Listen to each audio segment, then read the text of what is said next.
It is my privilege to introduce Janell Esplin. And as we were speaking last week, she is also in transition, but she has been in over 10 years in the recruiting space. We're talking, and she goes, I'd love to give tricks and ticks. And I go like, oh, why did I wait? Why did I just say, how about next week? And so Friday, she said yes. And so today we get the privilege of hearing from Janell. And Janell, it's all you. Thank you so much for doing this. Absolutely, you're very welcome. So I've been in the recruiting space for 10 years. I worked primarily at Ancestry, but I did have a stint at eBay. I have hired entry level customer service representatives all the way to director level, and then engineers and scientists and yeah, everything legal, HR, marketing. It's all like I've done it all. Anyway, so Steve asked me if I would provide tips and tricks about you. I didn't prepare anything. I didn't like, I'm happy to answer any questions you guys have. I'm happy to talk you through my strategies and kind of my approach to what's happening as I look for another job. I was laid off in March. I didn't start my job search until, well, I started my job search before I got laid off, but I also didn't really in vigor start my job search until beginning of April. So I'm happy to kind of give you what my strategy is and how I'm going about it, and then of course answer any questions that you have um, about the recruitment process or from a recruiter standpoint, what it looks like. What does that full cycle look like? And what does a recruiter look for when they're connecting with candidates or looking at your resume? So I'm happy to start with that. So would you prefer I just talk about my strategy first and then answer questions? Let's see what let's go to the panel. Let's see what they all say. Yeah. Yeah, is that as I say nod? Yes, let's go there.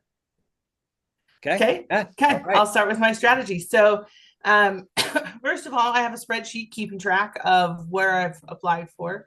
On that spreadsheet, it has the title, the company, the date I applied, and a link to the job posting.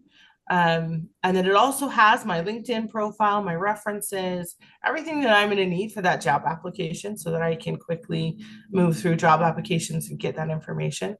Not every job application is the same because not every applicant tracking system is the same. So I want to make sure I have all the information that I think I should need before I start to do that. And then I've also, so what I did is I made sure my resume was up to date. I looked at that. I really dove into that. I had people look at it. I have great sisters who work in HR. So I had them look at it and get their feedbacks and thoughts. And then, of course, when I started working with Steve, I had Steve look at it. He provided great thoughts. And then I made sure that I had it in a PDF. When you're applying and dropping your resume into an ATS or into an application, make sure it's in a PDF. It doesn't when it's in a Workday or when it's in a Word profile, a Word document, or even a Google link, it can change the profile, or you have to make sure that people have access to it. If you just drop a PDF, simple, extract, it has everything that it needs to it, doesn't change the format or anything. And then I made sure, well, after talking to Steve last week, I made sure I updated my LinkedIn profile. And then started reaching out to my network. I really quickly personalized conversations with my network to say, hi, I got laid off. And I was very strategic about who I talked to, leaders within the group, my old leaders within the space that I had worked with in the past. Not even the ones that I was currently worked in, but like, oh, who did I work with? Previous leaders, previous colleagues, previous all of that. It was just personalized, whether it's via text because I had their information, or via LinkedIn because I didn't have their information. Or if I did have their information in my phone, we were still 3 or 4 maybe removed. LinkedIn was the better space. So thinking about where they came from and making sure that, I wasn't being too invasive. It's like, oh, I haven't talked to you for 4 years, but I'm going to text you that I got laid off. But if I did it in a LinkedIn message, hi, I haven't talked to you in 4 years, I just got laid off. That's a little less invasive to their day to day. And then I set up alerts. I set up alerts in my LinkedIn space to say, hey, I want to get emails about jobs with this title or jobs with this title. I made sure that profile was in there. I did go to Indeed I haven't found too much success in Indeed. I don't know if my filters are wrong. I'll have to mess with that. But I haven't found any too many roles. And so far I've applied for, I think about 20 jobs. I know that people are like, it's a numbers game, and the more you apply for, the more likely. Well, sure, statistically speaking, that's eventually you'll find the right job. I don't know if necessarily there's a causation there, where if I peak hit 450 jobs, I'm guaranteed to land one of them. I've been pretty strategic about the types of roles that I apply for. So let's see, I've applied for, I'll just do a quick count here. About 22 jobs, but some of those started back in October of last year. So but the rest of them for this year specifically, since April, or actually it started in February. So I've applied for about 19 jobs. And I have two. So I had an interview on Monday. Oh, Monday? No, what was Friday? Sorry, what is today is Monday. And then I have one scheduled for next Monday. Just connecting. So when I talk to people when I was a recruiter, because people would reach out to me and say, hey, I just got laid off. Can you help me? I would always look at their resume, give them a thought around that. First of all, resumes are subjective. They're a human looking at your resume, so they're very subjective.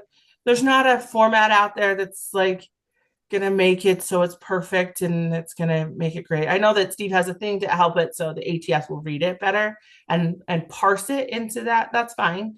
There's nothing wrong with that, but there's not an ATS out there that's reading your resume and making decisions. It's all being sent to a recruiter who's then making that decision. There are new tools out there that are going to grade your resume, but that's still landing at the feet of a recruiter who's making the decision of whether or not to move you forward or not. And the grade profile or the rubric that the recruiter's putting that in there, or the hiring manager's putting that in there. They're telling the tool what to look for. And that's not a secret. It's on the job description. So it's not, when they post it out to the world, that's what they're looking for. Anyway, so that's my strategy. That's what I've done so far. I'm happy to answer questions at this point. If you guys have anything about my strategy that you have questions about.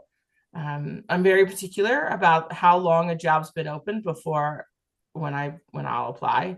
If it's been open longer than 5 days, I will not apply for that job, because there are hundreds of applicants. And we are living in a world of AI where there are candidates who are using AI to apply for jobs, and they're not shy about it. So I worked for Ancestry, and before AI applications came in, we usually got hundreds of applicants every day. Now that candidates are using AI applications to apply for lots of jobs, we're getting thousands of applicants. When I left, we were getting thousands of applicants every day. So if a job's open more than 5 days, you got to think there's probably more 100 to 200 applicants every day. The likelihood of one person being able to get through all of those and look at every resume is really low. So they just don't have enough time. In-house recruitment teams are getting smaller as they use AI to help with the process, but not every company does it well. But they still have small recruitment teams. So we need to think about that as you're kind of going out there. And then what I've been thinking about is what the goal of a recruiter is. So if I'm a recruiter and I sit down and I talk to a hiring manager who says, I need pick something, privacy lawyer. If I need a privacy lawyer, okay, great.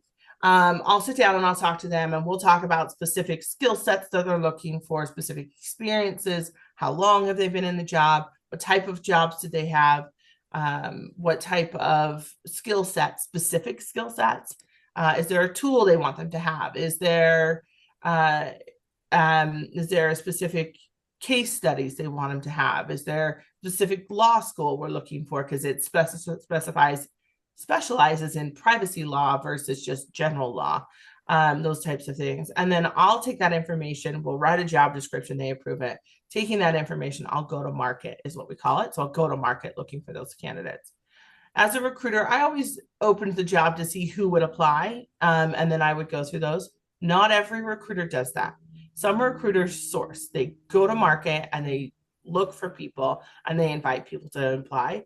And that's how they do it. And it depends on the job, and it depends on the recruiter, and it depends on the company, and it depends on the hiring manager. So my goal as a recruiter is to find 5 or 6 candidates that the recruiter will say yes, or the hiring manager will say yes to. That's my goal. That's it. My goal is to make the hiring manager happy and keep the candidates happy enough that they'll apply again in the future, that I'm not the reason they don't apply. So candidate experience is huge. It's a big deal. Some companies get it right. Some companies do not. But the reality is I'm a filter. If you think of it as a strainer, I want to make sure I'm responsible to what gets through to that hiring manager, because after you're hired or after I close that job, my success depends on the hiring manager really being happy, picking the candidate that I sent forward, being happy about that, and then me being able to close the candidate they've chosen at the end of the process. There's not really a ton of secrets behind the wall. I do think that there's this weird misnomer between recruiters and candidates, where candidates have this idea of what recruiters are and what they're doing, and recruiters have an idea of what candidates do, but there's no real conversation happening between the two. There is a plague out there where candidates apply for a job and they never hear back from a recruiter. That ghosting kind of space. Every recruiting team talks about it. Every recruiting company, every applicant tracking system company, as they sit down to sell their product to an in-house recruitment team, is saying, this is how I can help you prevent that from happening, to stay constant communication with your candidates. It hasn't solved for overwhelmed employees with more work and no time to do it. So ghosting still happens. And when we have to tell candidates no, especially someone you've worked with for several weeks and brought along and made sure they stayed warm, and then you have to call them and tell them that they don't have a job. Recruiters are human, and that's a hard conversation to have. It is part of their job and they should absolutely do it, but it's a hard conversation. And so I think they avoid it, just like we avoid all hard conversations in our lives. And we hope it'll just go away on its own. And reality is that in 3 weeks, I can just send you an email that was canned from my system and I don't have to worry about it. It's not good recruiting. It's not best practices, but it happens out there. So ghosting is definitely a thing. Part of it is that, especially from the applicant space, if you're just a new applicant, you haven't actually talked to anybody. The reality is if you haven't heard back in a week or two, you're probably not going to be. So just consider yourself dispositioned from that role and move on. And as hard as it is, it's not personal. I know that doesn't feel that way when you're in that space. I know it really feels like it is personal. You've put your life out there, your life's work out there, and you're being judged by someone you don't know. It always feels to me like dating a little bit, like matchmaking dating, where you're putting your life out there and you're like, look, I've opened myself up. Here's my professional experience. I'm opening it up to the world, and I'm just opening myself up to be judged by people I don't know, people who don't know me, people who don't know the nuance of this project, or how hard I worked here, or how dedicated I was at this job, or how many challenges I had. I worked with that really terrible boss, or I really forced myself through that one piece that was just so hard. And at the end, no one cared, right? Because sometimes projects halfway through get the chopping block. You're like, well, there's 4 weeks of my life gone forever and no one cares about it. And you're putting yourself out there to people who don't know you, who've never met you, and they're making decisions based on a piece of paper that only shows a pinpoint hole of keyhole of your whole life, your whole professional career. And that feels really, really personal. But as a recruiter, when I'm having to sparse through 400 resumes in a week, I honestly, it's so overwhelming if I start to think about, okay, every one of these people is a person, and they, you want that humanity within you. But if you think too hard about it as a recruiter, everyone wants a job, and then you never get your job done. And then you're not a good recruiter. So to be that filter, you do have a little bit of a thick skin where it's like, look, it's really not personal. And I'm going to look at that resume and I'm going to do it in under 30 seconds because I don't have time to give you more than that. So I'm going to look for really keywords and key phrases and key skill sets that match what I'm looking for. So if I go back to that privacy lawyer, I'm going to look for reasons to disposition people and not reasons to pull them forward. Because I have 400 applicants or 200 applicants, and I only really need to talk to about 20 to get to the 5 or so to send over. So I need to take 200 and put them to 20. So I'm really looking for reasons to say no, not reasons to say yes. So the goal is to give them a reason to say yes. So I know that if you have about 80% of that resume, that if your resume matches about 80% of what they're looking for, go ahead and apply for that. But if there's something in that skill section that they're looking for, that experience section that you don't have, and it's in the top 3, don't apply for that job. They're not going to, those top 3 are important. If it's a specific tool, if it's a specific skill set, if it's experience. So if the job is like, oh, I need someone with 4 years experience and you have 3.5, apply for that job. That's not what I'm talking about. That's close enough. You have to think that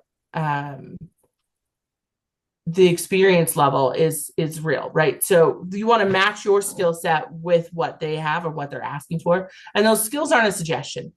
That recruiter is looking for a resume that really, really matches that skill set. For sure. So you want to really make sure that that's there. Yeah. So I'll end that. Questions, comments, concerns, reasons why?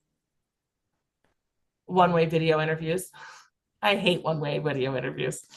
I have a question. Yeah, Matt, go ahead.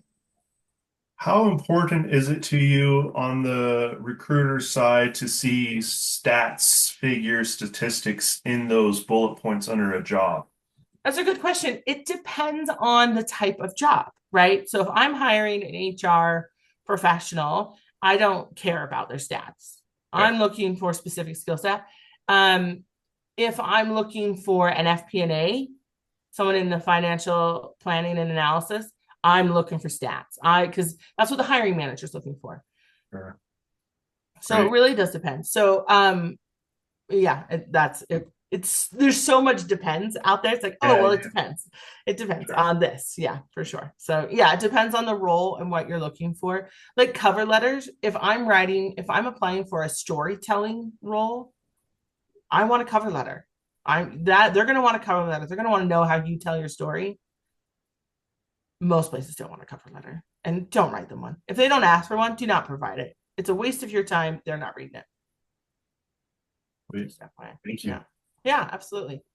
Other questions? So someone's asked what's my experiences and thoughts on one-way video interviewing. So one-way video interviewing came into play because hiring teams, it's usually in the high volume space.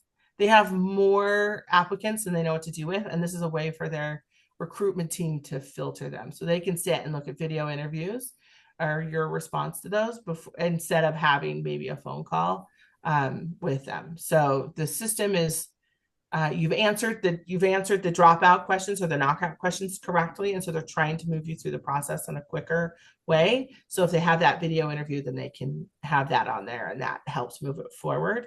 I haven't seen it actually play out to the way they want it to. And it gives an opportunity for applicants to apply. So that's the whole idea, is that I can now do that video interview whenever I want to. It doesn't have to be during a Monday through Friday. If I can do it in the morning or whatever. The whole idea is it's best for the candidates. They can do it whenever they want to. So, okay. So someone else. Yeah. So Jason, what's your question? So you said don't bother doing cover letters if they aren't asking for them. Well, an awful lot of the website of the submission websites that I've been hitting for the Mhm. main company websites, they almost always have a upload resume here button, and then they have an upload cover letter here, which has always been a prompt to me like, oh, I should write a cover letter. Now, I've come up with now I'll admit I'm reusing the same cover letter over and over again, interchanging some paragraphs that depending on what the job description is. But is that Mhm. a reasonable assumption to make that if they have a upload cover letter that you should go ahead and do it? Yeah, it's probably hit or miss. So the reality is that hiring recruiting teams are the ones that are probably going to be looking at that first. And they don't have time to read your cover letter. They're Okay. trying to sparse through hundreds of applicants. So that cover letter could be for your hiring managers that are looking for that. Mhm. So it's not a bad thing to have one up there, especially since you have a canned one. Be very careful with that, though. If I'm a recruiter looking for a reason to say no, and you quickly throw that cover letter in there and it says, I can't wait to work for wrong company, I'm going to disposition you. I'm not going to look at your resume. I'm not going to read past that sentence because you just gave me a reason to say no. Right. So that you have to be very careful if you do that. So I do have a cover letter. I have one ready to go. AI wrote it because I don't care. And I have done it, but I have very highlighted sections that are like, this needs to be different. This, like, the company name needs to be different. The job title needs to be different. All of those things need to be specific to the company you're applying for. If it's wrong, you've just given them a reason to say no, and they will take that reason. Okay. So Yeah. in that case, as if it might be worthwhile not to have a cover letter, at least until you're late in a later stage of the interview process or Yeah, something. you can do that. Look, having one ready to go and just making sure it's perfect, not perfect, like in the sense of, oh, they're going to say yes to this, but making sure it's perfect, that it has the right job title in there, has the right company in there, then fine. That's totally fine to have it and put it in there, especially if they have one. Um, that is that's there's nothing wrong with that. There's nothing to say no. But if you feel like, oh, I need to quickly apply for this job and I don't have time to make sure that cover letter is got all the right information in it, don't put it in there. Okay. Unless it's a prompt and they say you have to. If they want it, they'll make sure it's a red asterisk or you can't move forward without it. That's the reality. Because you could do that in a year as a recruiter when I'm creating the process on how I want applicants to go through the stages. If it's actually information I want them to put in, I will make sure they can't move forward without it. Okay. Because I was curious if cover letters would potentially give you a bit of a boost, but it sounds like in a number of cases it doesn't. No, it used to, right? When applications were then printed off and then hiring managers were more engaged in that front end process. But as recruiters and applications spiked, not because applications have spiked, not because there's more people in the market. Applications have spiked because tools are getting better on the recruitments on the candidate side, and candidates are able to apply for more jobs more often, and they're less picky about matching those. And so then what we call them is junk candidates on the other side. They're just filling a quota. They're not qualified for the job. And so what they become is white noise. And how do we clear the white noise? To get to the applicants that are actually viable for the role. So cover letters become part of that white noise. Yeah. Okay. So someone else had a question. Mike had a question about, so he questioned to the group, it's like, oh, direct. He said, as a recruiter, what was your take on AI customized resumes? I don't care. Like, that's the reality of it. If you feel like you're throwing your resume and saying, hey, customize it to this job description, that's fine. There's nothing wrong with that. Make sure that it doesn't sound like AI though, because they have we're starting to see, first of all, recruiters being able to recognize when AI has written a resume, because AI tends to write them all the same. So then we get 3 or 4 applicants and all the resumes look exactly the same because they all dumped them into AI, and AI is like a really fancy Google search, and it brings back the most popular information and then it puts it out there, and it's like, well, great. Everyone's worked here, and it's all the same. But it doesn't. So I always say definitely use AI. There's nothing wrong with using AI. It makes things easier, but you make sure you go through and that you're reading that you're the last eyes on it. Don't throw it into AI and then have it saved to a PDF and then upload it, because AI is still wrong sometimes. Yeah. You're welcome, Mike. Any other questions? Okay, I'm just going to go random people. Justin, difficult. Sure. So I got an interview with company I wasn't expecting to get an interview, role I'm not qualified for. What would you say to, that toward, so, I mean, I know you're picking and choosing the type of role to apply for, and I totally get that. What would you say to that perspective, or nothing on the title that says, hey, I'm looking for a developer for this type of role? Yeah. So you talked to have you talked to the recruiter yet? Yeah, I have. I went to the second phase of 4. Oh. I'm still waiting on, And you don't think you're qualified for that, but they don't seem to agree with you. They are looking for, so it's a security job. Okay. For application security, and they are looking for a developer to grow into it. Oh, okay. I didn't know that when I applied for it. Sure. And that's definitely a thing out there, right? So that's a strategy. They probably need someone at that level, but they can't afford someone at that level. So they went down, and so then they'll grow you into that level, right? So that's kind of the approach. And all I can say is trust the recruiter. They're not going to lie to you, because the reality is that their job security is based on getting people into the right role. So if they're saying that they need someone to grow into that role, just go with it. Right. So so first of you, good job on applying for a job you weren't really qualified for. I kind of love that. You just shot my whole theory right out of the water. Yeah, that's all right. It's all good. But that also speaks to the fact that there's always a strategy behind every role, and we don't know what that strategy is as a candidate. You can't know. So all I can say for that is that, one, trust the recruiter. If the recruiter says they're looking for someone to grow into that role, they're working for someone to grow into that role. And that they saw the potential of that. And so when talking and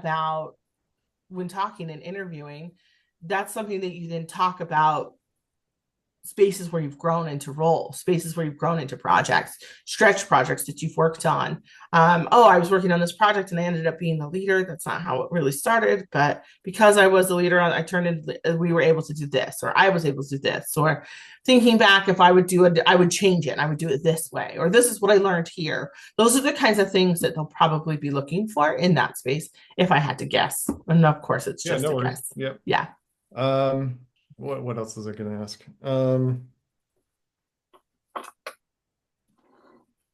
Yeah, I can't think of anything. But thanks. Okay. Yeah, of course. All right. Next up is Tony.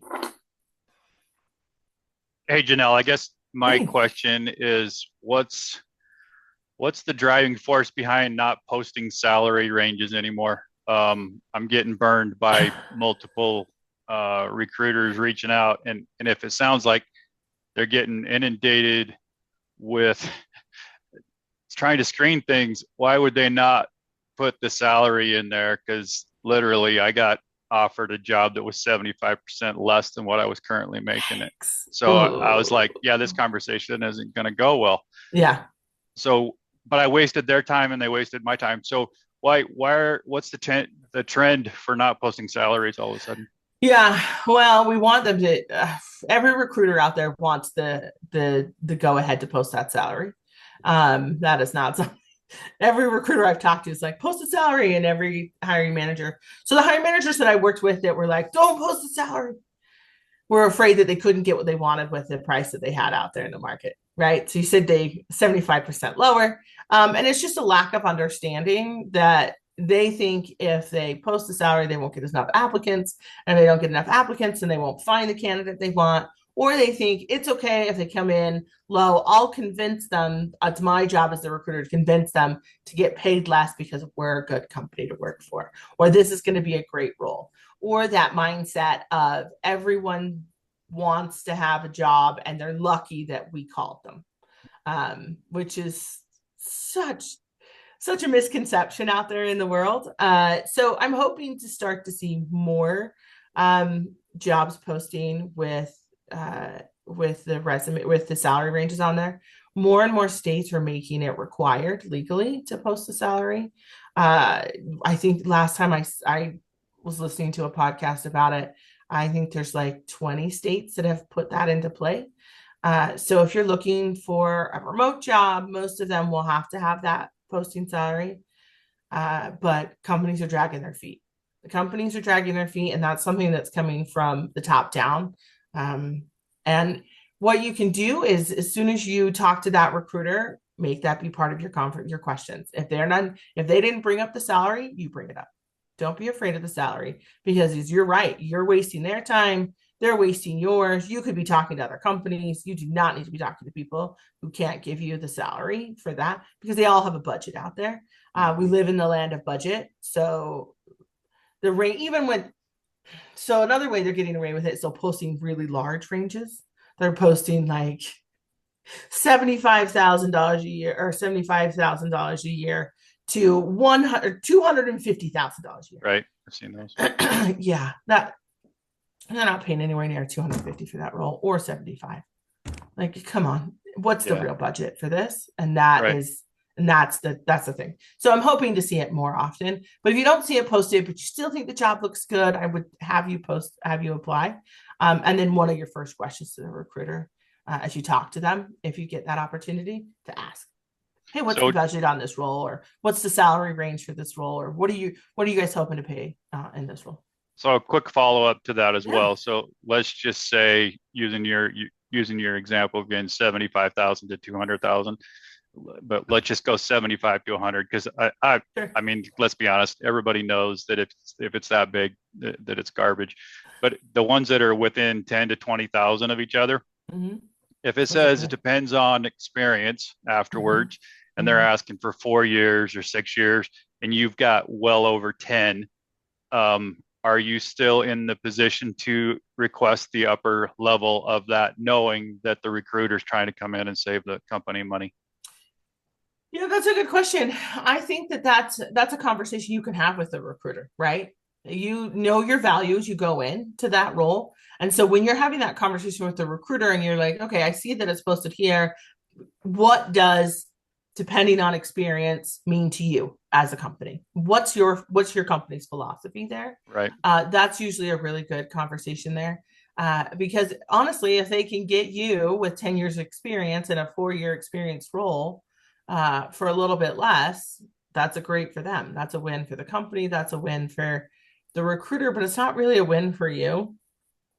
And I would say don't do that, because then you're going to be stuck in a role that's probably mismatched with your skill set, and you'll be unhappy in 6 months and looking for another role. So I have a follow-up to that then too. Yeah. See, sorry, I'm hitting 3 questions here, and hopefully everybody else. It's okay, Tony. I have like 5, and I'm waiting for you guys to ask the question. Perfect. So Janell, you hit a tender spot there with that one. So I was with a bank for 20 years. Okay. I've moved up the ladder. I was making decent money, and I've been out of work for 10 months. So I haven't had any type of thing with that. So I'm just like everybody else on here. We're desperate, right? I'm desperate for money. So I'm willing to take a lesser salary at this point to become hired. But to your point, there is a breaking point of where I will not work for money that I was making 35 years ago. I can't won't. live on that. Yeah. And those are the conversations that I'm having. Just because of that, right? I'm not getting interviews for the money that I would like to see. So I've literally cut my salary substantially at this point, but now I'm out of work longer. So now I've got this huge gap because I wasn't willing to work for a salary that I was making 35 years ago. So with that being said, to our example again, I'm at the point where I'm willing to take that lowest number with over 10 years experience, and I still can't land the job. So, which is frustrating, and I'm going to keep my language clear, but it's frustrating to see that, knowing that recruiters are thinning people out like this. And so what is at some point I've got to take a job. Right. I agree. So I understand that too, because what I've read on LinkedIn, that if you take a job and in 3 months in, you're putting on LinkedIn, hey, I started this job, I'm so excited. And 3 months in, you're like, crap, this sucked. This isn't what I was looking for. And then all of a sudden you look like the guy that on LinkedIn, you only worked 3 months on that. So what was the deal there? Yeah. So your thoughts on that? Yeah, absolutely. So when you go in and say, I'll take a job with 10 years experience, way below market, way below your value, what you're saying to the company is that you don't value yourself and you're desperate. And you'll be unhappy in 3 months. They know that. So they're not going to offer you the job. My strategy for you, or my suggestion is have a number you're willing to go down to, but not that low. So think about the range of someone who's 10 years experience in that space, and be like, okay, I can go all the way to the bottom of this range. And it might look pretty significant, right, from where you were at. But only you can decide what that number is, and be pretty confident on that for sure as you go in. And then if you're talking to recruiters and hiring managers, if you get into that hiring manager space and that interview team space, and they're like, he's amazing, he's not going to stay in this job, why did you push them forward? The recruiters can be like, well, because they have all the experience and they'll take the salary. And they're like, yeah, well, that's great, but in a year, they're going to want to be promoted. They're going to want to be moved. And I don't have the space for that because my team is 3 people when it used to be 10. Yeah, I can't tell you how many interviews I've had that have ended that way. So yeah. So that's the strategy. And I get it. It's so hard to find a job, and it's taking a long time. It's taking 6 months to a year to find another job. That is that's the statistic out there. So it is a long haul out there, and it's taking that long for people to find roles out there. So I hear you, but I think find the range you're comfortable living in, even if it's below, and value yourself. And all I can say is, yes, it feels frustrating. Like this, I've only been out of work for 6 weeks and I'm dying. Like I'm feeling that desperation. And I hope that I don't have to wait 10. I don't know what I'll do. Janell, I had 22 rejections last week. Yeah. Oh, so my heart. I'm just saying the reality of when you get older is a lot more difficult. I think the younger folks with less experience have got a way better chance than guys like me. Yes. So I would agree with you. And I would, the ageism is real, and it's something the recruitment team is talking, like recruitment space is talking about now. And what do we do with that? And how do we make sure that's real, that it's not bleeding into our recruitment processes? I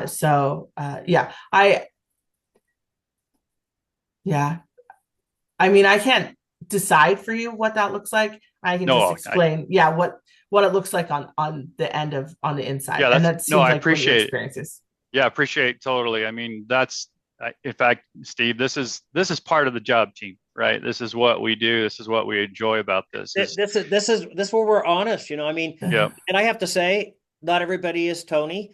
Some people don't, and I'm sorry that in my perspective as a career coach, I don't like to see anybody suffer. Okay. That's what I call the job search. When someone lands a job, I'm glad you didn't have to suffer very long, Yeah, like it's called gaining experience. I want to pick who's going to be our next hire here, but I don't want to jinx it for him. So I know who it's going to be, but you guys don't know who it's going to be.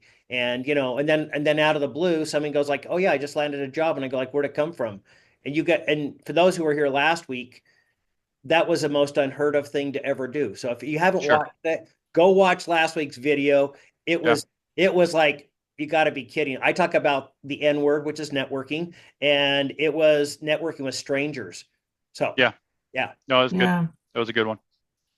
Yeah, Janell, I appreciate your time though. Totally. Like your input today has been very valuable, and I hope everybody else is thinking the same. But you bring in a fresh perspective that the rest of us have always kind of wondered. So I appreciate that. Yeah, of course. It's not really a secret. It's just not something that's talked about. So sure.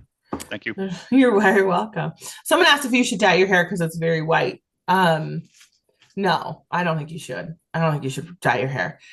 Be genuine and authentic to who you are.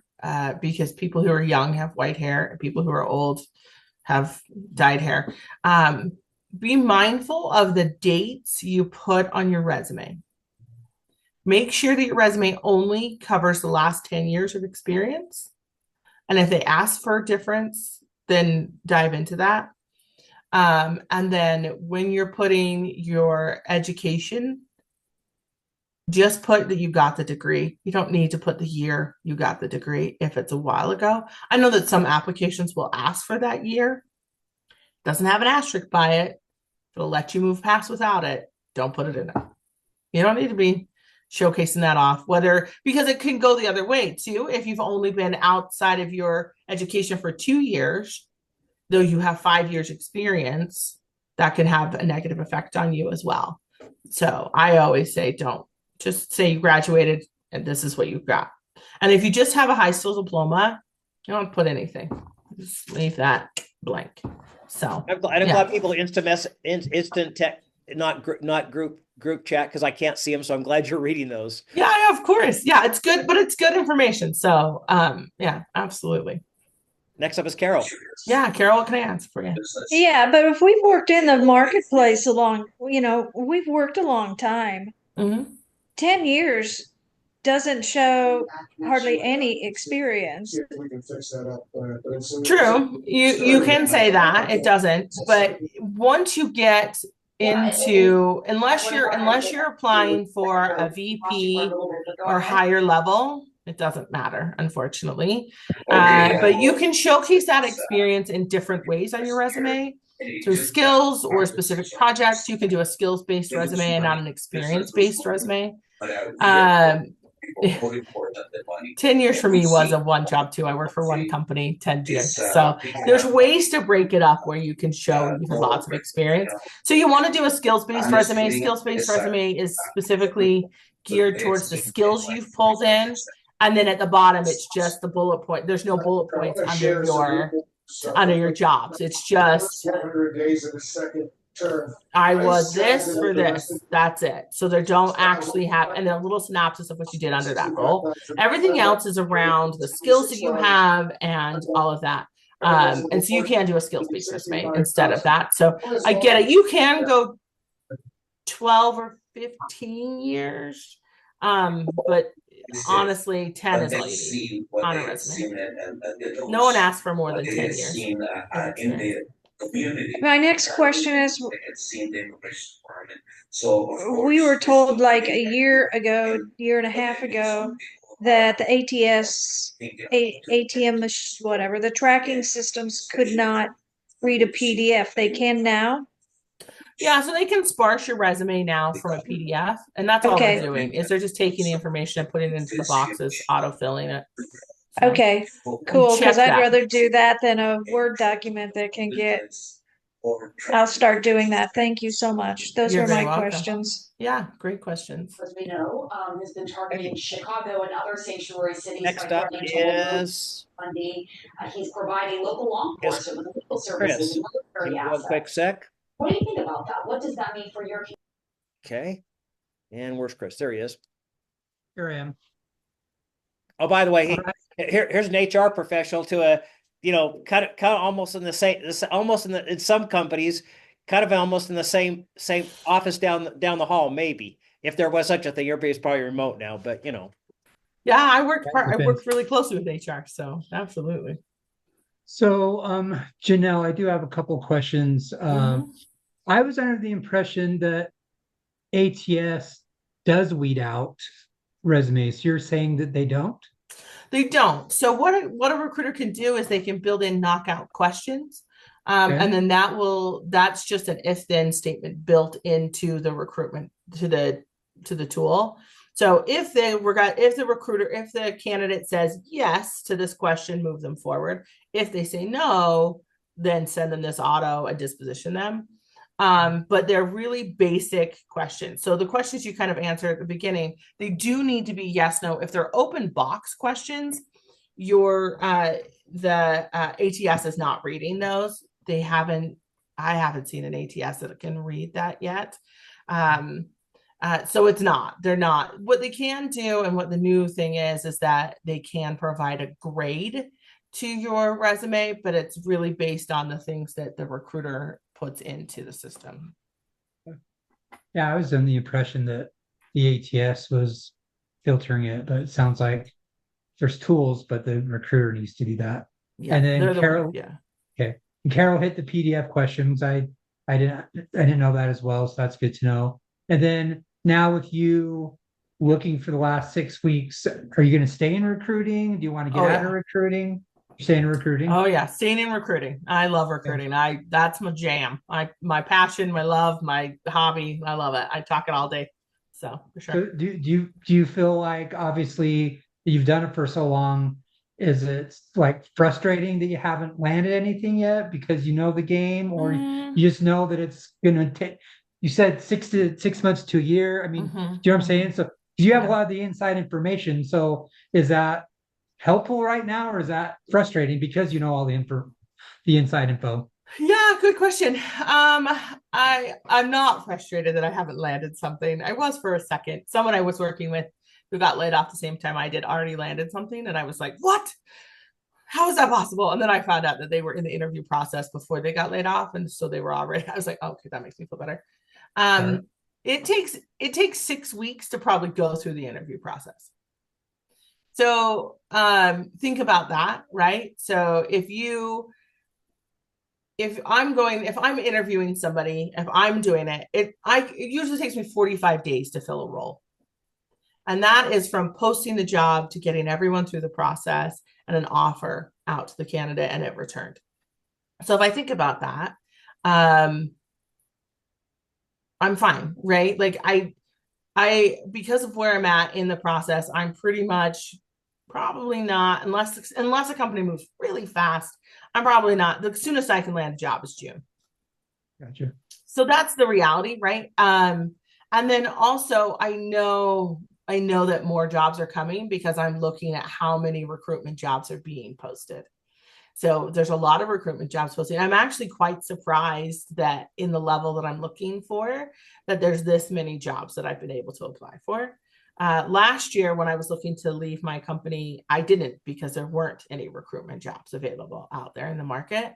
And I knew it wouldn't be a viable option. So because more recruitment jobs are going up, that means more companies are going to start to hire, and they're going to have more opportunities. So if you haven't landed something, think about, I would say they're probably looking to fill jobs in the next 6 months. So you got to get a recruiter in, you got to get them settled. That takes 30 days. And then you start to get, they start to hire. So then 45 days after they start, they're looking to do offers. So that's the piece. So yeah. And honestly, because I'm looking at stats, because I'm paying attention to that, I know it's taking 6 months to a year for people to do jobs, to be able to land a job. And they are applying. They're like, "Oh, I had to apply for 600 jobs." And I'm like, yeah, but did you have to apply for that many jobs? Or did you feel like you needed to apply for that many jobs because you needed to feel like you were being productive? Because I know how it feels. If you haven't applied for a job today, you're like, "Oh, what have I done? I haven't done anything. I haven't been productive. I haven't been out there. I haven't been pounding the pavement. I haven't been doing that, but it's like, yeah, well, there's not any jobs that I would do today. And not every new job is posted. Recruiters post jobs on Wednesdays and Fridays. Did you know that? Brand new jobs are posted Wednesdays and Fridays. So if you looked yesterday, if you look today, so the ones posted Friday, you can look today. But tomorrow, there probably won't be new jobs. There might be a couple, which is why it's important to have those, what did I call them? Alerts. Thank you. Alerts set up so that you can get the ones. But Wednesdays and Fridays is when most jobs are posted. So, yeah. So definitely, I think I'll get a job. I'm hoping to get a job by the end of the summer. That's my goal. Okay, thank you. You're very welcome. Thanks, Chris. Next up is William. William. Let me answer Mike's question. So Mike's question, is there a point networking with recruiters to be on their roster of friends in case of an opening comes up? I get people reaching out to me, even now that I don't work for Ancestry anymore, asking me about jobs, about Ancestry. Hey, I just wanted to connect. I just applied for this job. If I'm not the recruiter on that job, I can't help you. I can't help you get a job. They're not, especially if I can barely help people I know get a job in that role because I don't know the specifics of it. I don't know the landing of it. It doesn't mean you shouldn't do it. You could definitely network with recruiters. But go for the long game, right? I applied for said job at this company. I found the recruiters for that. I'm now going to reach out to them. I know on LinkedIn, sometimes they'll show you, oh, here's people you could reach out to or get to know the hiring team, which is fine. You can get to know the hiring manager.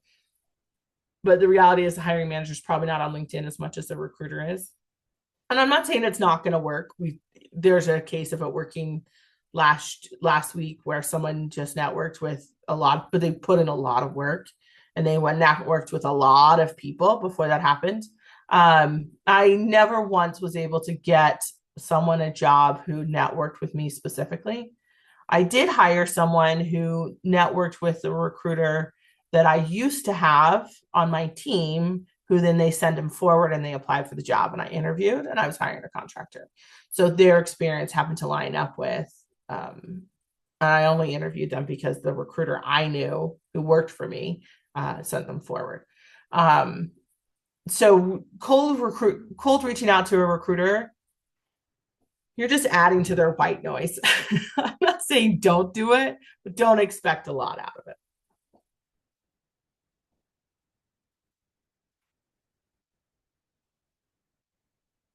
Steve, you're on mute.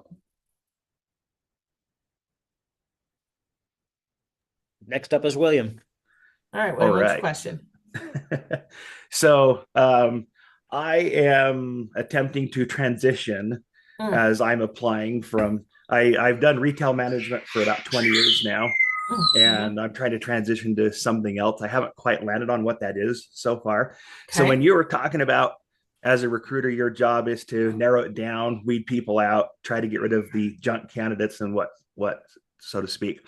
What can I do as a person trying to transition from one job environment to another to avoid becoming a junk candidate? Yeah, I would suggest you do a skills-based resume that doesn't highlight necessarily your years of experience in a specific role.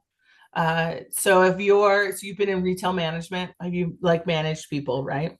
Yeah, I've been a general manager, I've done assistant manager, customer service manager stuff, all the way kind of up. Yeah.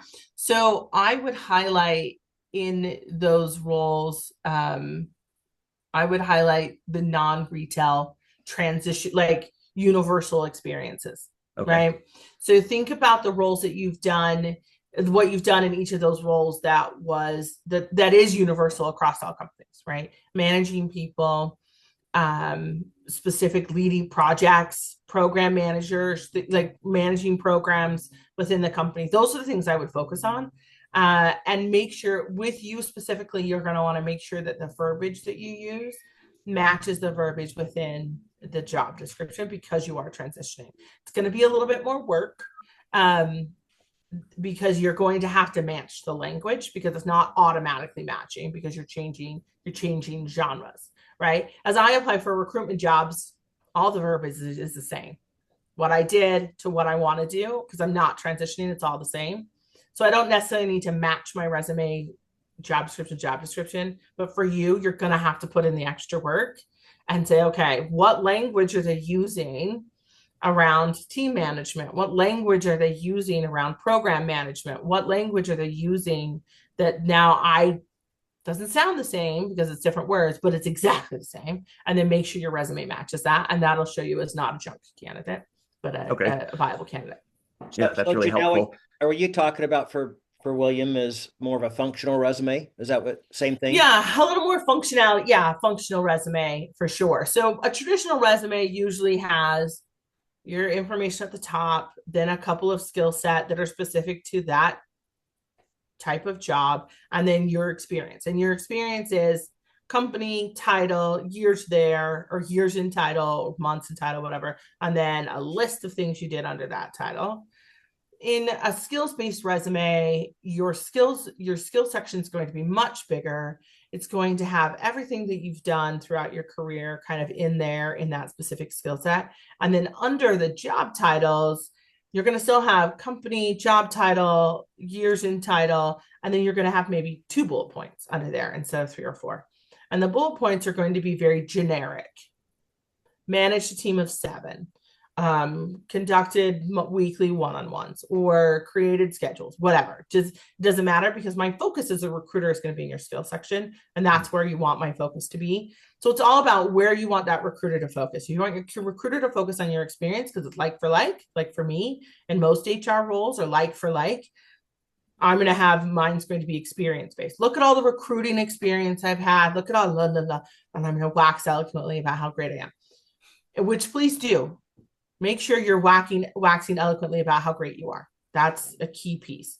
But as a skills base, she said brag. Did you hear that? Brag. I did. She says brag. It's okay. Please brag. As long as it's truthful.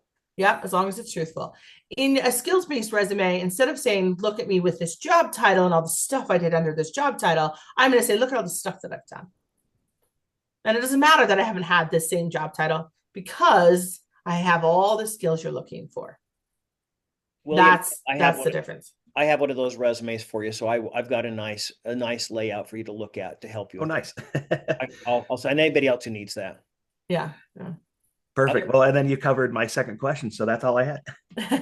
Good. Okay. All right. Yeah, I'm gonna brag again. Like, it's important that you tell them what you've done. If not, I'll never know.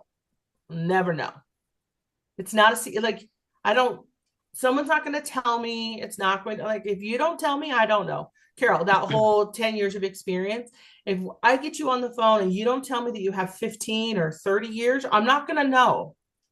So you have to tell the recruiter and the hiring manager and the hiring team what you've done.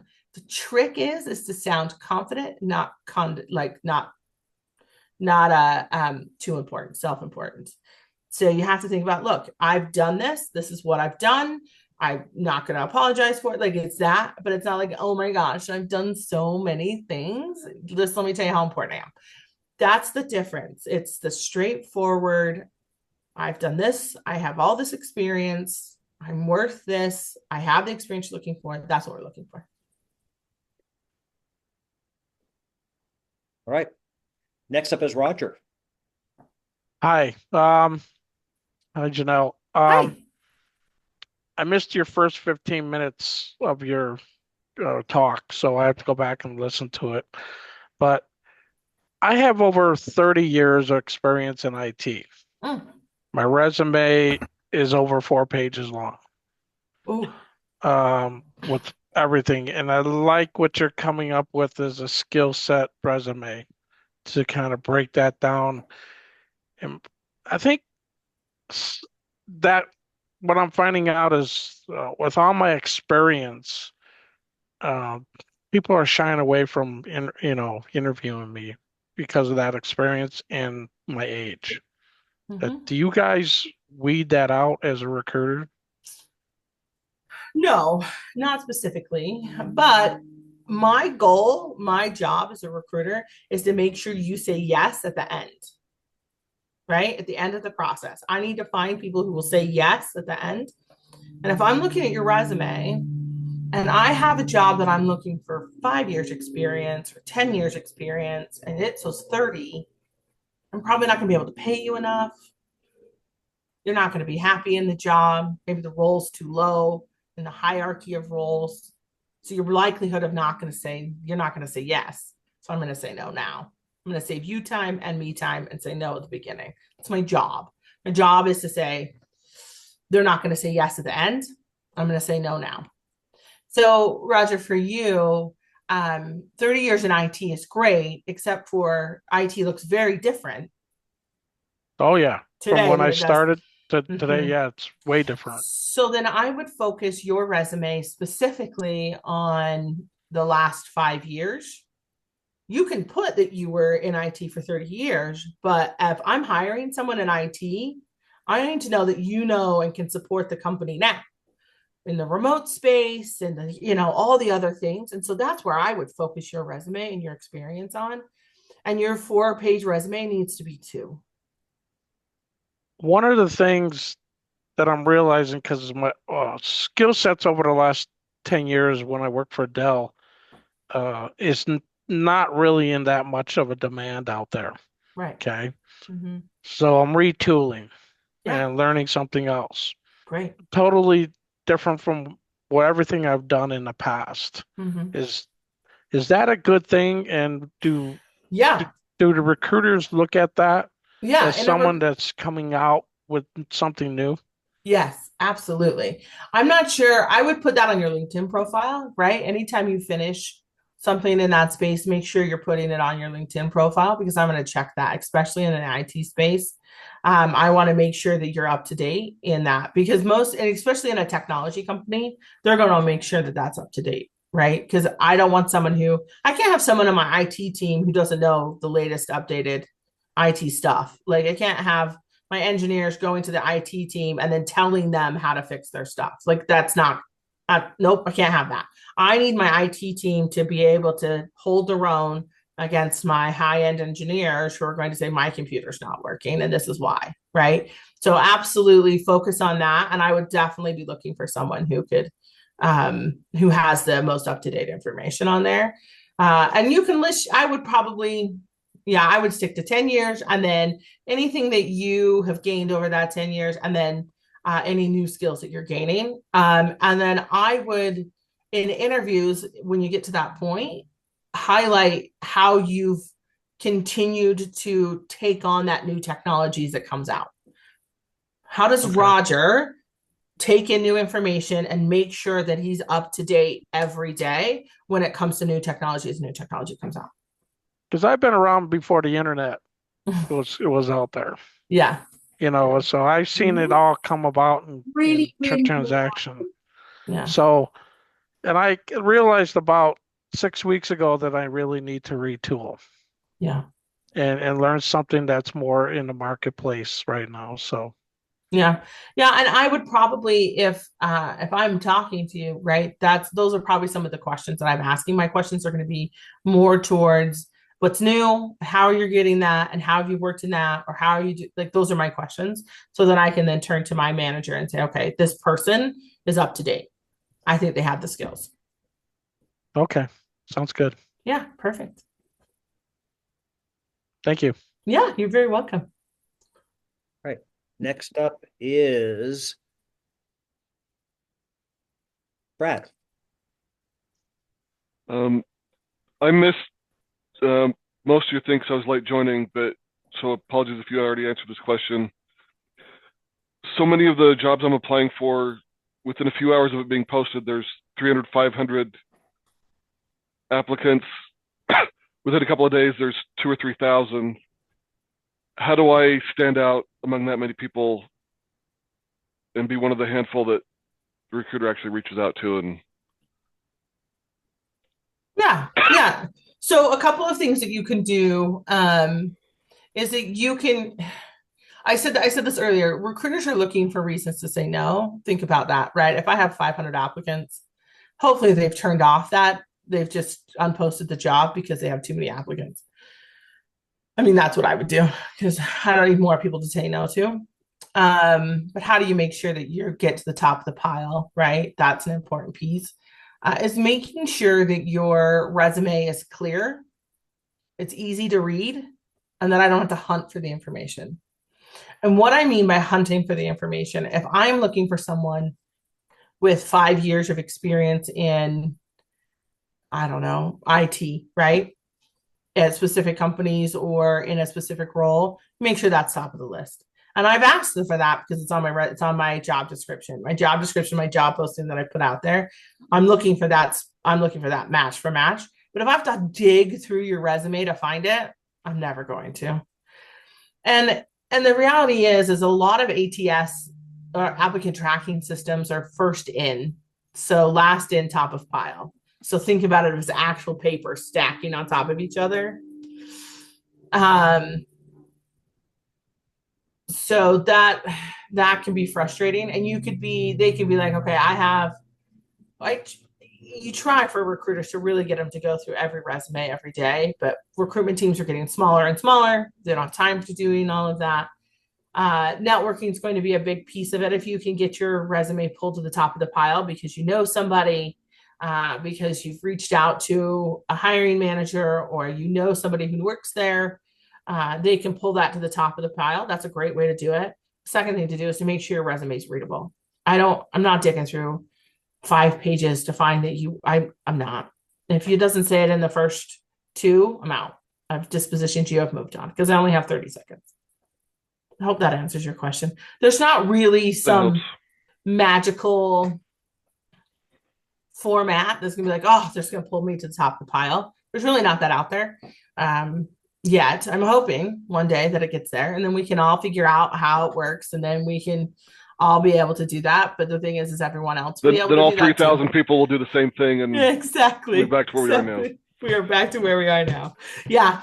So sometimes it feels like a numbers game. Apply for jobs as soon as you see they're posted. I said earlier that jobs are posted Wednesdays and Fridays.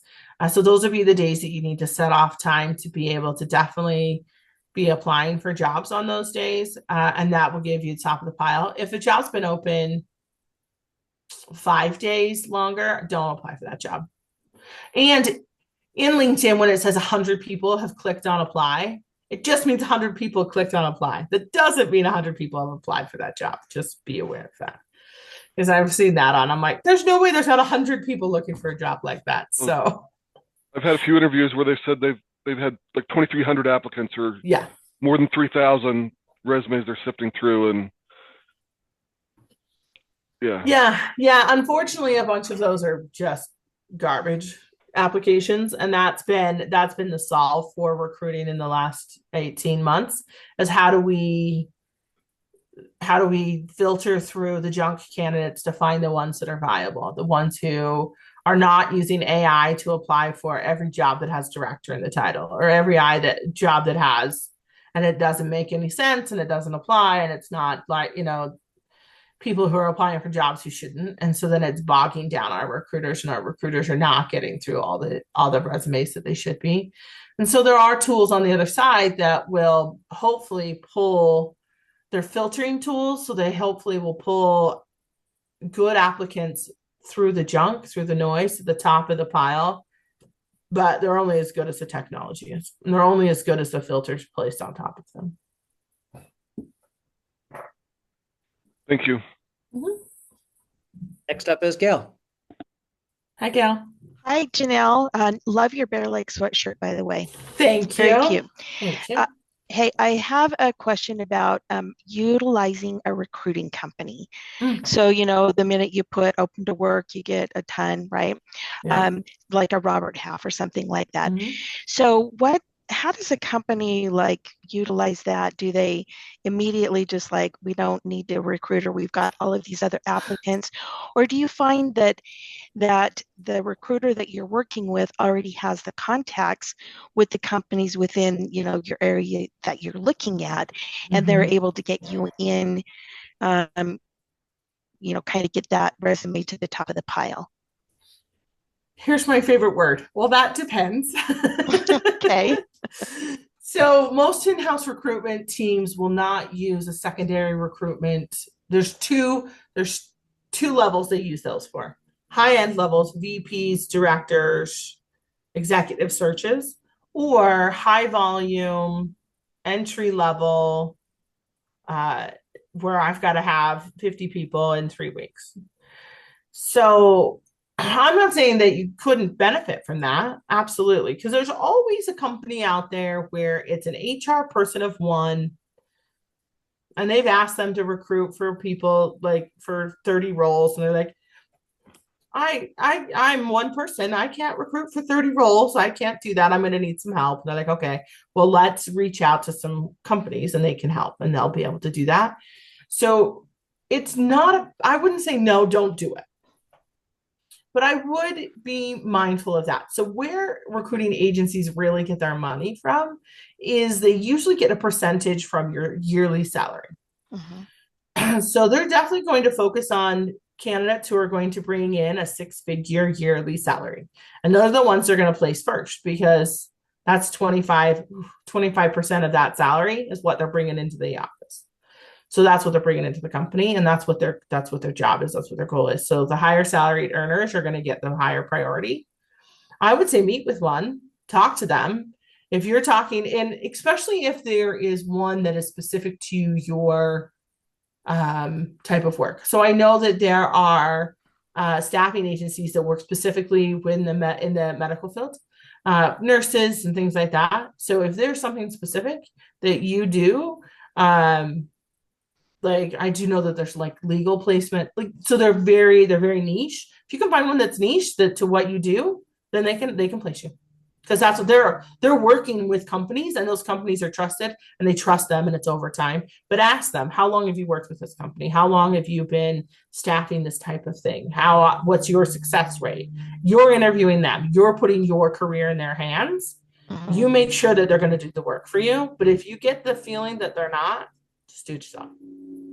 So, and do they have an exclusive? Because if they don't have an exclusive, then it may be that they may, through the hard to fill job, they can't fill out to a recruiting company and to multiple recruiting companies. Would you say that's common? Oh, absolutely. If it's a role that is hard to fill, or when I've worked with recruiting companies in the past, it was specifically for a legal role. So we went to a legal staffing company, and they were able, because they work specifically in the legal space.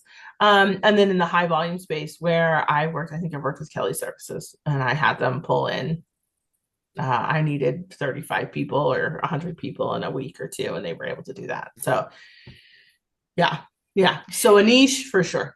Yeah. Go ahead, so the reason that I asked this question is they were people that the recruiters are people that I had worked with previously, as far as like, asking for people to come in and work for us. Right. Yeah. So it has more of a personal relationship. I mean, so I guess it was just a question of like, do people look at that, or are they just like, you know what, we've got 3,000 other applicants. We're not going to go with the staffing agency, even if I know you. That's a good question. The answer is it depends on the role. So if the role is difficult to fill, I might still post it and get 3,000 applicants as a recruiter, but I might not ever even look at those 3,000 applicants, because I'm going with an agency, and it's company policy to post it and go with an agency. Okay. So and your friends that you've worked with in the past, you have that personal relationship with them. Reach out to them. They're in your network. They might have a better idea of what they have on their plate than I would. I would have no idea. Okay. And it might change day to day. So telling them, reaching out to them, saying, hey, I got laid off. I'm looking for these types of roles. Give them all the information on the forefront. Don't wait for them to ask. Yep. Yeah. Okay. Awesome. Yeah. Thank you. You're very welcome. I also think, Gail, that sometimes recruiters that are for a contract company, a lot of times if they don't have something, they won't even call you back. And no, don't take offense to it, just that they don't have anything. Next up is Dexter. Hi, Dexter. Who's finishing two master's degree at one time. Can you believe that? All right, double masters. Good for you. Yeah. Can you hear me? Yeah. Okay. There's a couple of things I just want to circle back with you. When you said you're looking for job posting dates, usually in the last 5 days, Where do you go to look off of that? Because I feel like sometimes LinkedIn posts later than other social media sites. Like, do you use LinkedIn I or use LinkedIn exclusively because I haven't been able to find anything anywhere else for me. okay? But my people are in LinkedIn. So I look because I'm in recruitment, that's where we live. We live in that's it. That's where it is.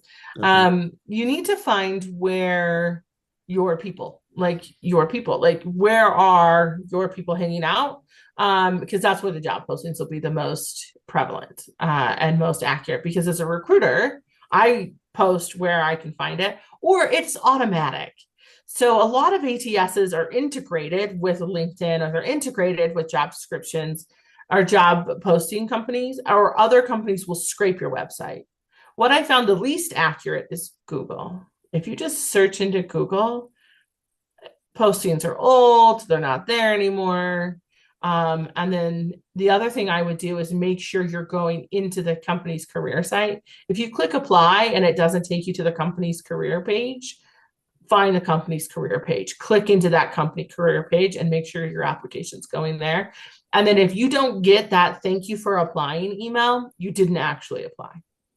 It didn't go through for some reason. So do it again. Okay. But as far as the job posting, most of the time LinkedIn is pretty, most companies that are integrated job posting companies, they scrape the career page for the integration sometimes 2 or 3 times a day. But what will happen is as a recruiter, if I'm not finding what I'm looking for, I might unpost my job and repost it, which then changes the posting date. So the posting date is when so today, if I'm like, this job's been open for 2 weeks, I don't have the applicants I'm looking for, I need to tweak the job description, so I'm going to take it down and I'm going to repost it. But you as a candidate aren't going to see that. But what it does is it pushes that job description back to the top of the list. Okay. So I can get more applicants coming in because the 3,000 I have are not what I'm looking for. But if you've already applied for that, it's probably only apply for the job one time, even if you see it reposted. Okay. Yeah. How do you feel about LinkedIn Premium? Do you think it's worth it for someone like me that's looking for a job, or is that more for recruiters? I don't have LinkedIn Premium. Okay. I mean, right there. I don't see the benefit. I've thought about it.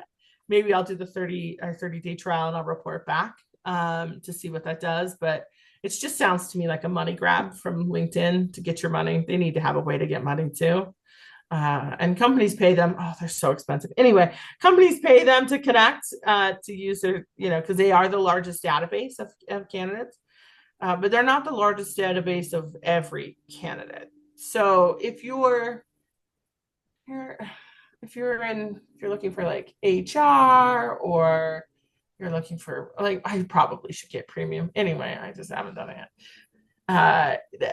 But that's the space I'm in, right? So if you don't mind, Dexter, can I ask what you're graduating in? What's your field of study? MBA and Master's in Finance. Okay, so you want to do FP&A, right? Something like that, right?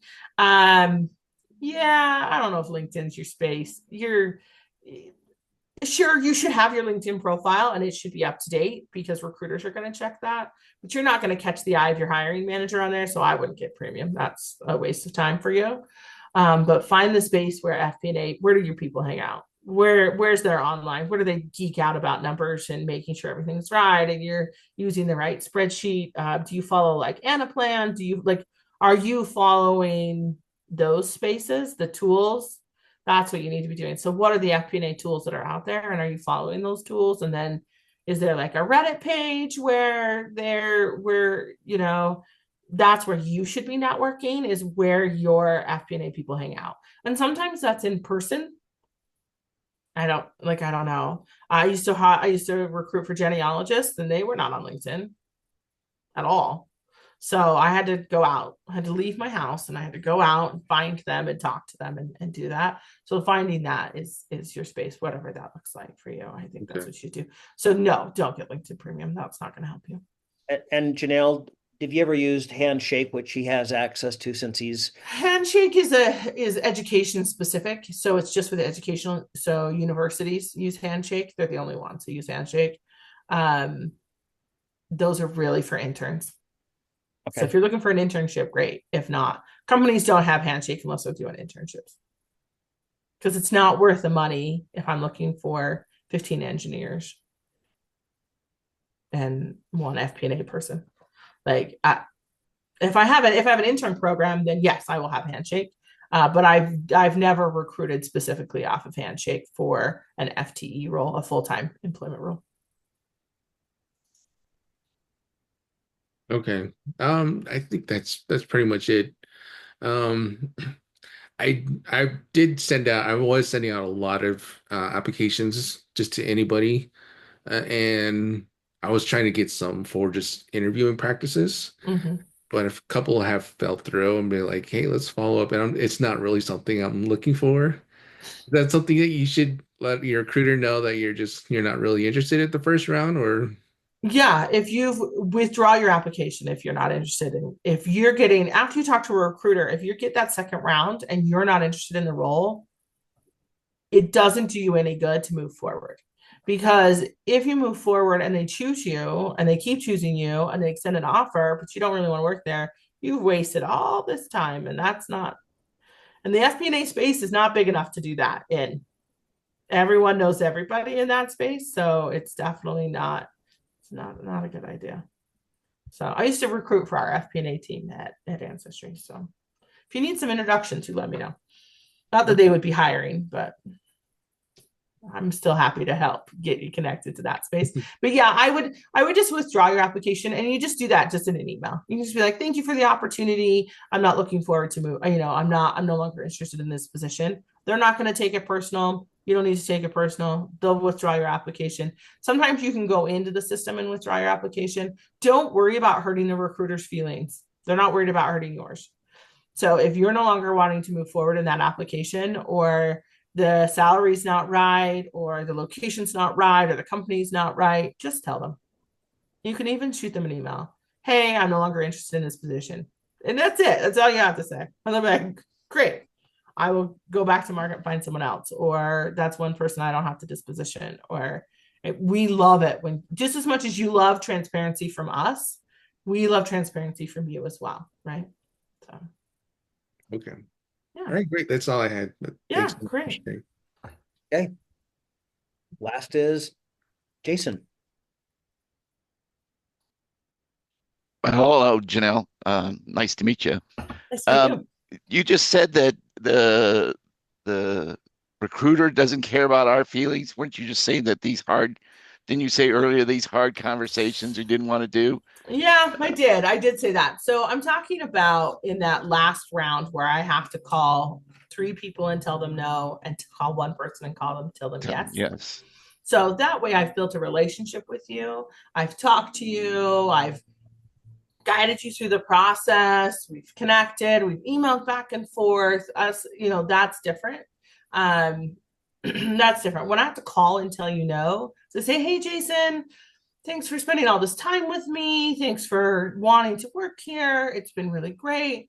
Unfortunately, we've decided to move forward with a different candidate. They've applied for that. That's the hard part, because we've built a relationship there.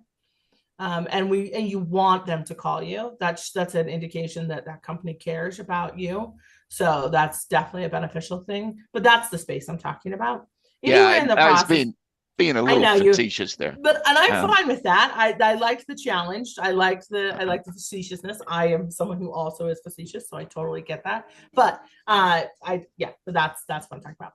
So. Well, and because there's a lot of things. It seems like if the system is so overloaded with noise, it's broken itself. I mean, the whole idea was to make things easier, and it seems like it hasn't done that. That seems like a loss. I mean, maybe all these software people on this call should be thinking about developing some tools for this. But I'm one of them. But I thought it was interesting you said that job postings are done on Fridays and Wednesdays. Why is that? Well, because that's when applicants are looking. So if I have a job and I'm looking for a job, I'm going to look on Friday or I'm going to look on Monday because I dread going to work. I don't want to be at work anymore. I hate the job I have. So I'm going to look on Mondays. And so then I'm going to make sure my job is posted Friday so it's fresh on Monday. And then Wednesday, same thing. I can't believe I'm still working here. This job is like sucking the life out of me. I'm going to look. So most applicants or candidates go to market looking when they have a job, Mondays and Thursdays. And so we post Wednesdays and Fridays. Interesting. Yeah, and you were saying that, and this I found that surprising, is that the ATS presents the most recent applications first at the top of the as list, opposed to the ones that were applied first. Yeah. Yeah, so it seems like you should be the last guy to apply. You would think that, but as filters are being put in place, as a recruiter, my best practice was to go to the bottom and start from the bottom up. But that's not always the case. Just as a choice you make. It's just a choice I make. So at the end of the day, if your resume, whether it's in the middle or at the top or at the bottom, if it doesn't match what I'm looking for, I'm going to disposition you. So placement is not necessarily the piece, but if you're one of 3,000, the statistical probability of me being able to look at your resume is not high. Right. So that's the piece. That's why it's like, look, if it's only been open for 3 days, it's only been open for 5 days, then the statistical probability of the recruiter being able to get eyes on my application is higher, is all. It's not, and you hope the filters are doing that, but the filters, as we're careful to make sure that we're not, as recruiters, are not using a bias in there, and the tool doesn't have a bias, we're very cautious about what we're filtering, and we're filtering based on a tool. So if a lot of you guys are developers or engineers, if a job description says I need so many years of this coding language and your resume doesn't say that, you're going to get filtered out, right, whether it's by a person or a machine that's going to give you a grade. But if you have that on your resume or you put it in your skills. So I know in the Workday application, sometimes you can list your skills. If you have the skills from the job description, put them in there, please. So then if I'm filtering based on those skill sets, I can filter you to the top of the list, because that's what we're trying to fix. That's what the tools are trying to do, is how do we filter? How do we get our candidates to the top that are viable candidates? Because we're looking for viable candidates. And some of them have decided, well, I'm not going to actually even search in those. I'm only going to search on LinkedIn, and I'm going to do the recruiter search on LinkedIn. So there's a whole recruiter space within LinkedIn. It's called a recruiter seat, where I can look at your profile without you knowing I looked at your profile. And that's where your in-mails, that's where your messages, your cold messages come from, as recruiters have created a project anyway. And they filtered by a bunch of things, and they've pre-filtered you, and they've reached out to you via that. So they already like you. So if a recruiter reaches out to you, it is beneficial for you to respond to them, even if you're not looking, and build a relationship with them that way, because Right. they are looking for people in your field and will eventually look for people in your field again. So, but I know developers and engineers aren't usually hanging out on LinkedIn. So we're looking less and less for them on LinkedIn and more in other spaces. I don't know what those are. Reddit and GitHub, and what's the other one? I'd have to look. Anyway, those are the ones where recruiters are looking for engineers and developers. But GitHub is a job searching area. Oh yeah. I know it's a software development spot. I didn't know that there was actually recruitment going through there. Recruiters are in there. They are in there. They're looking That's at interesting. specifically stuff. Yeah, and the hiring managers in that space are also in there and looking, and they might reach out to you on LinkedIn, but they've definitely looked at your GitHub. So make sure your GitHub is connected to your LinkedIn. Oh, for sure. Cool. And make sure that link is on your profile, because they're going to be looking at that, because that's right. And any other if you're hanging out there with other developers and other engineers, a recruiter is in there too. Working. Okay. You're working. Yes. Yep. Yep. Because as a recruiter, I'm going to go to where you are. All right. Well, thank you very much for your time. Yeah, you're welcome. Hey, I just have a few questions. I think you may have answered them all, but hey, when do you have a chance for the Ask the Recruiter, right? So when you said, so LinkedIn, I guess let me ask this question. When you, now what happened here? Hold on. What happened to my spotlight to you? There we go. When you say LinkedIn, but when you're using something like an applicant tracking system, if your applicant tracking system let you say, send it to LinkedIn, send it to Indeed, send it to ZipRecruiter, does it do all that? Yes. And then are you able to track where they're applying from to see what's best for you? Can you talk about how that works? Yeah, so most applicant tracking systems that I have seen are more data driven, more and more as we move forward. So they are tracking where you came from. So where did your application? Where did you click into our careers page from? They're tracking that, and so when they're tracking that, then they're saying, then we can say, okay, we can also then at the end of the process say, okay, where did our hires come from? In the last 40 days, in the last 6 months, I hired 15 people. I hired 40 people. I hired 400 people. Those 400 people, where did those applications start from? Did they start on LinkedIn? Did they start on ZipRecruiter? Did they start on Indeed?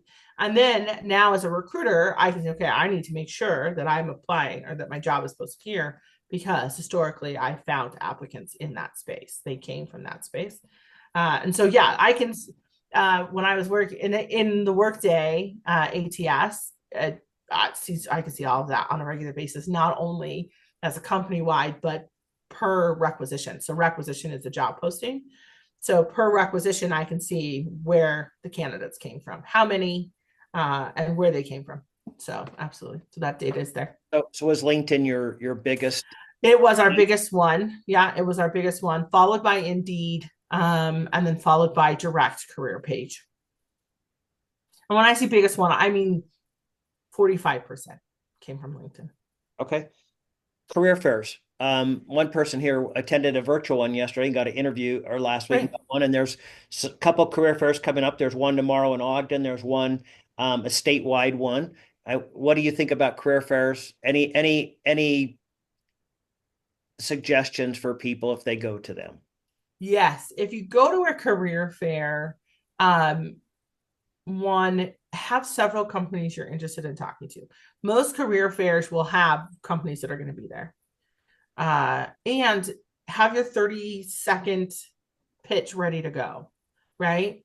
And then make sure if you're talking to a recruiter, make sure you get their information and that you follow up with them. Because they're probably gonna, like when I went to career fairs, Ancestry is a big name here in the state. And so I would talk to 35 people or more in a day at a career fair. Did I remember every person I talked to? I don't know who could, so I didn't, right? But if I tried to like star their resume or make sure that I can follow up with them. But if we connected and you knew we connected and I was like, yes, reach out to me. Here's my resume, like here's my profile. Let's connect on LinkedIn. Make sure you do that and make sure you follow up with me. You have to do the work too on that space. So yes, go to career fairs. I think that's very important. Unless the company you want to work for isn't going, I don't know why you need to go because they have them listed there. Even the one that's in Ogden tomorrow, that Steve has sent out, they have a list of the companies that are going to be there, right? And then before you go, check the company's career site. Do they have a job that you're interested in?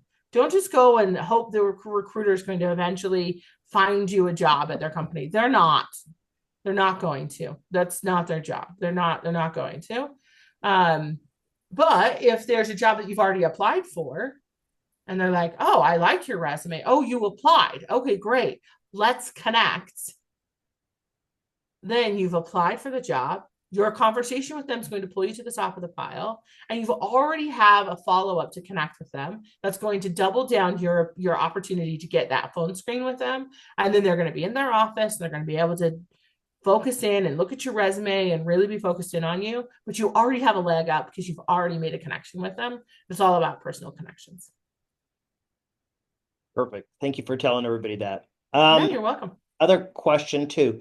What about education when somebody has been doing the job and they're, I like what you said, give me a reason to say no, but you also, what I've twisted that to a positive, give Janell a reason to say yes, is what is my version of that. So my question is, some people have, maybe they went to school for 3 years, but they never got a degree. But we see that word degree and it scares everybody away. It might be one of my people in this group, and maybe it's none of the people in the group. But if they're connecting as I tell clients, connect the dots for the recruiter, for the HR person. If you connect the dots, your chances are much better. What about the education when they go like, oh, I don't have the degree and it says required? Unless you're a scientist, it's not really required. Unless it's required, unless it's required by law that a person in this role has this certificate or this degree, you can ignore it.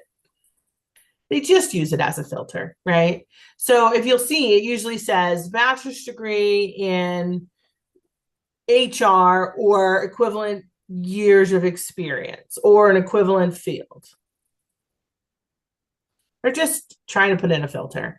If you have unless you're a lawyer and you need to have a law degree, or you're a scientist and I need you to have a PhD because it's required, it's not required, unless it's an internship. If it's an internship, you have to be a student. That's just federal law.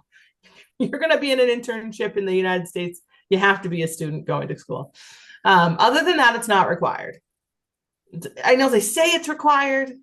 It's not really required, because if you have the skill set that I need, I don't care if you have the degree or not. And if you don't have a degree, it looks better on my diversity hiring if you have everything that I need and I can pull you in. We haven't even talked about diversity hiring. We should probably talk about diversity hiring. Do we want to talk about diversity hiring? That's a taboo question. We do have one more quick question before that. Okay. What about visually attractive resumes? And I don't know if you know what I mean by that. Oh, I do. Okay. I just curious. I've never really asked that question. I'm kind of I don't like them myself. I'm not sure how they parse and stuff like that, but that's my opinion. And by the way, everybody here but you knows I'm the most opinionated person in the world. I know. And again, my opinion doesn't count unless people aren't getting the results, and then maybe it does count. Yeah. So visually pleasing, visually aesthetic, resumes. Are you applying for a design job? If you're not, then no. It's just more noise, right? Internationally, they put their pictures on them. So if you're applying for an international company, you might think about putting your profile picture on your resume. So think about where the company is based, right? So that's the only other thing that I could think about. If I'm applying for a job that's here in the States, but the headquarters of that company is in England or in France or in Germany, you might put your picture on your resume, because that is something that is standard over there. That's standard, where they always have the picture on there. But that's not something that we do here. And I would make sure you need to make sure it's a professional headshot. And if you don't have a professional headshot, get a professional headshot. If your LinkedIn profile is you with your arm around somebody and that person is cut out, you look ridiculous. Don't do that.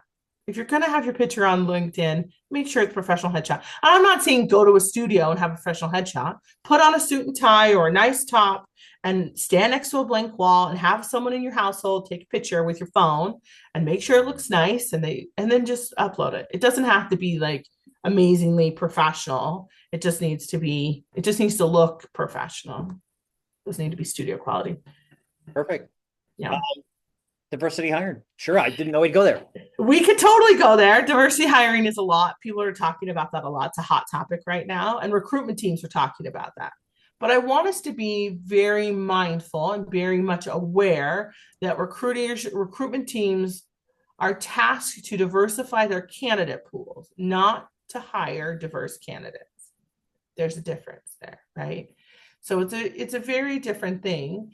If I want to make sure that I'm bringing all qualified people to the hiring manager, but I want to make sure that the diversity within that candidate pool are people from underrepresented populations, which includes age. So just be aware of that.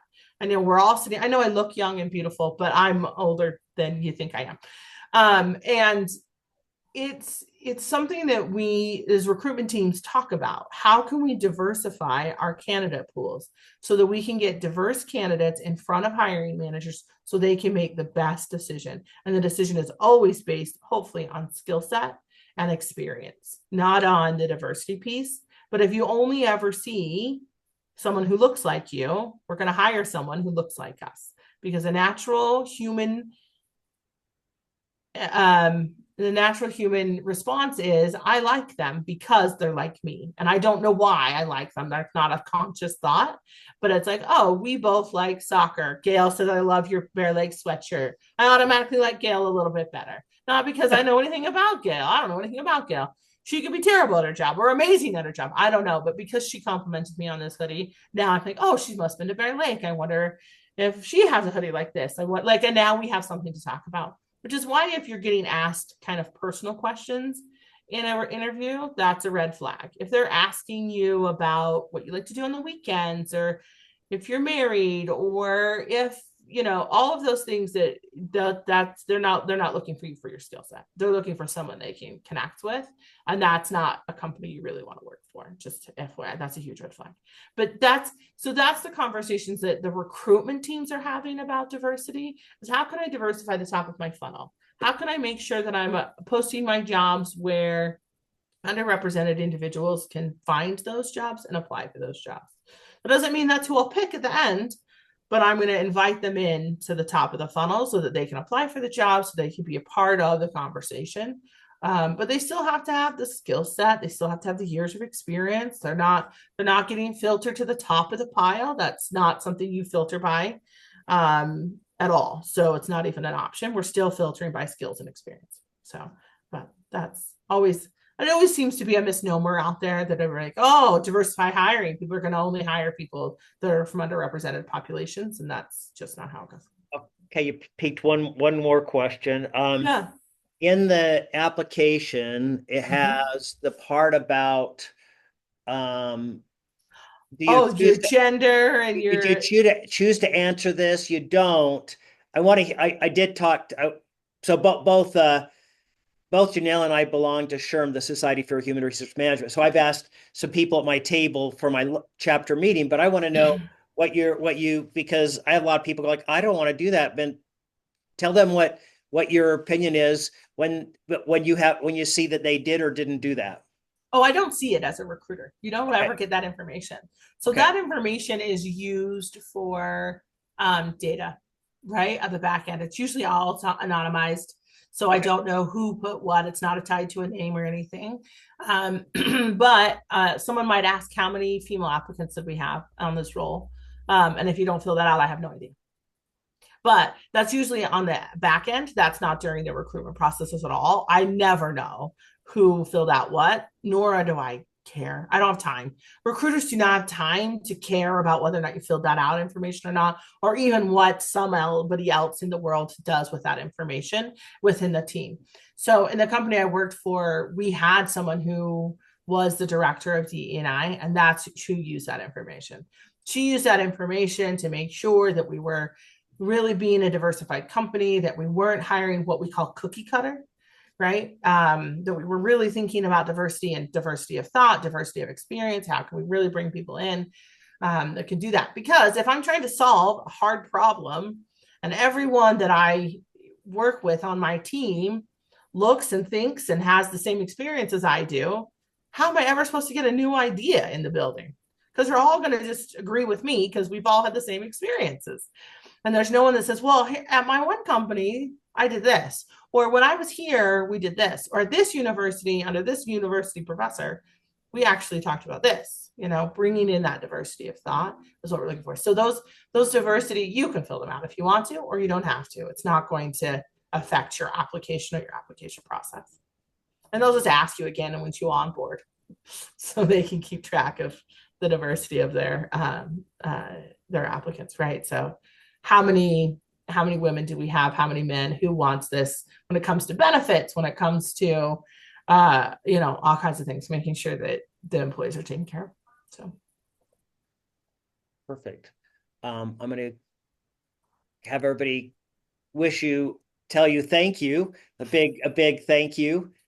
I think there's a lot. This is recorded, so it will be uploaded here later in the week. Again, this is Janell Esplin. Janell, thank you. And we'll end the recording. Yeah.